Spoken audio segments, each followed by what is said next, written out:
No ar, Jornal da CUT. Olá Brasil, eu sou o André Carini. Hoje é sexta, 19 de julho de 2019. Notícias. Giro sindical. Direitos. Mundo do trabalho. Política. Economia. Saúde. Aqui, a classe trabalhadora tem voz. No Jornal da CUT de hoje, violência. Integrante do MST é atropelado e morto intencionalmente no interior de São Paulo quando participava de manifestação. Cortes em investimentos pelo governo federal têm foco em áreas sociais. Intercept denuncia ilegalidades do então juiz Sérgio Moro sobre delações na Lava Jato. E ainda, privatizar refinarias significa preço mais alto dos combustíveis. Petroleiros em Canoas, no Rio Grande do Sul, fazem manifestação para denunciar os prejuízos à população se as unidades forem vendidas. Rádio CUT, www.cut.org.br.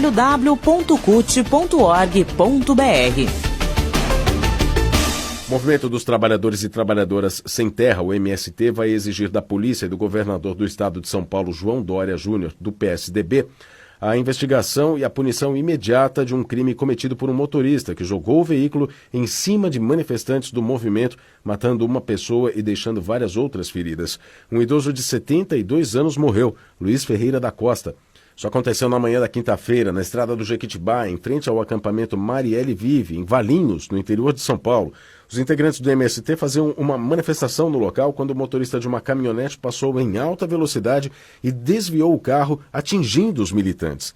A mobilização era em defesa do fornecimento de água. As 1.000 famílias que lutam pela reforma agrária desde abril de 2018 estavam entregando alimentos produzidos por eles mesmos como forma de reivindicar ao governo o direito à água no local.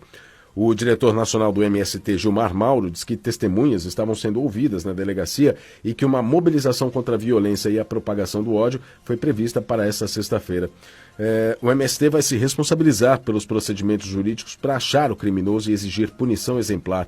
Gilmar Mauro diz que as rodovias têm câmeras, a polícia vai conseguir investigar e o MST vai exigir punição imediata do criminoso que feriu e matou seres humanos de forma violenta e cruel. Ele disse também que é preciso reagir com atos e manifestações, prestar solidariedade e divulgar o crime para ajudar a achar o criminoso.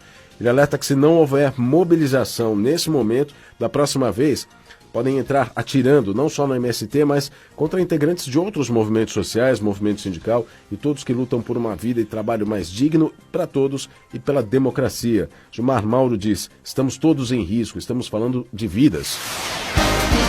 Economia. O INESC, Instituto de Estudos Socioeconômicos, fez um levantamento baseado em dados do portal do Senado sobre os contingenciamentos do governo federal neste ano, ou seja, o bloqueio de investimentos. Habitação, educação, defesa nacional e direitos da cidadania são os setores mais afetados, um total de 31 bilhões de reais. Foram 3 decretos publicados pelo governo, em fevereiro, março e maio. O setor mais afetado, a habitação, teve um corte de 90,64%. O INESC afirma no estudo que a medida significou na prática o desaparecimento do programa Minha Casa Minha Vida, que passa por um processo de revisão e foi noticiado que só dispõe de recursos até este mês, julho. Na área de direitos da cidadania, os cortes, de 27,10%, impactam em políticas voltadas à defesa dos direitos das minorias e setores vulneráveis, como mulheres, população negra, indígena e até consumidores e pessoas com deficiência.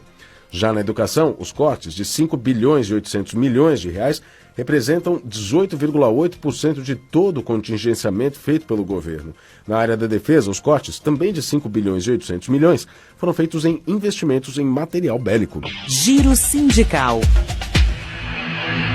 Em Canoas, no Rio Grande do Sul, petroleiros fizeram uma manifestação em frente à Refap, a refinaria Alberto Pasqualini, para denunciar os prejuízos à sociedade brasileira se as refinarias brasileiras forem vendidas, como quer o governo Bolsonaro. O primeiro e principal efeito vai ser o aumento de preços dos combustíveis. A política de preços adotada pela Petrobras desde o governo Temer e que teve continuidade com a posse de Bolsonaro foi duramente criticada. A venda da Refap nada mais é do que a privatização do mercado de combustíveis de boa parte da região sul. E isso pode acontecer em todo o país com a venda de outras refinarias, que são setores estratégicos que o governo pretende entregar ao monopólio privado. O ato em Canoas foi convocado pela Federação Única dos Petroleiros, a FUP, e teve participação de vários sindicatos ligados que se mobilizaram para esclarecer à população os riscos da venda das refinarias. O coordenador da FUP, José Maria Rangel, em entrevista à TVT, falou sobre as mentiras ditas pelo governo como argumento para a venda das refinarias. A Petrobras e o governo federal têm mentido para a sociedade, dizendo que esse processo vai baratear o preço dos combustíveis. Isso não é verdade. A Petrobras, apesar de ser uma empresa que tem o controlador principal, o governo federal, ela já opera como uma empresa privada e o resultado é o preço do combustível que nós estamos assistindo, né?